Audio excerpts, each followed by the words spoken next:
Guys, நம்ம lies home life சேனலுக்கு நீங்க கொடுத்துட்டு வர அன்புக்கும் ஆதரவுக்கும் மிக்க நன்றிகள் பல. என்ன ஸ்பெஷல்னா இது நம்மளோட 100வது வீடியோ. வாங்க வீடியோக்குள்ள போலாம். வெக்கேஷனுக்கு ஊருக்கு போயிட்டு வரும்போது ஒரு பலாப்பழத்தை அள்ளி போட்டு வந்தாச்சு.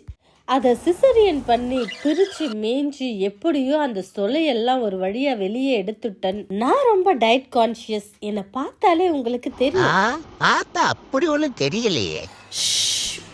பப்ளிக் இருந்தாலும் அவ்வளோ பெரிய பழத்தை உரிக்கும் போது ஒரு சில சிலைகள் உள்ள போகத்தானே செய்யும். அதுக்கப்புறம் கொஞ்சம் வயிற்று வலியில் அவஸ்தைப்பட்டப்பதான் தெரிஞ்சிச்சு பழத்தில் பாதி நாம தான் சாப்பிட்ருக்கோன்னு.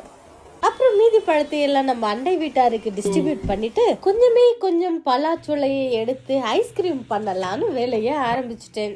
உண்மையாவே வீட்டில் ஐஸ்கிரீம் செய்ய ஆரம்பிச்சதுல இருந்து எனக்கு கடையில ஐஸ்கிரீம் சாப்பிடவே பிடிக்கும். எனக்கு மட்டும் இல்ல, எங்க பிள்ளைங்களுக்கும் தான்.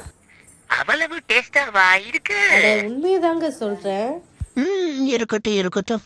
வீட்டில் இருந்த விப்பிங் பவுடர்ல கொஞ்சம் பால் ஊற்றி பிளண்டர்ல கிர்ன்னு போட்டிங்கன்னா கர்ன்னு சுத்தும். அது ஒரு க்ரீம் டெக்ஸ்சர்ல வரும். அதுல கொஞ்சம் பலாப்பழத்தை அரைச்சி கூழாக்கி அதுல ஊற்றணும்.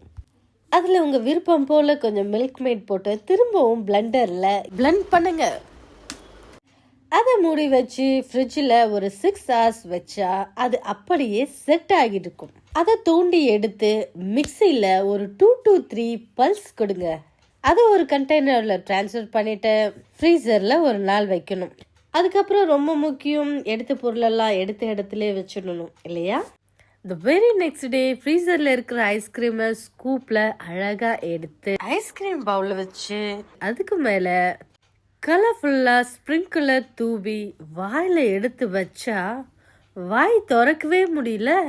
கேவலமாக இருந்துச்சு. அட டேஸ்ட்ல மெய் மறந்துட்டு போங்க. தேங்க்யூ ஃபார் வாட்சிங்.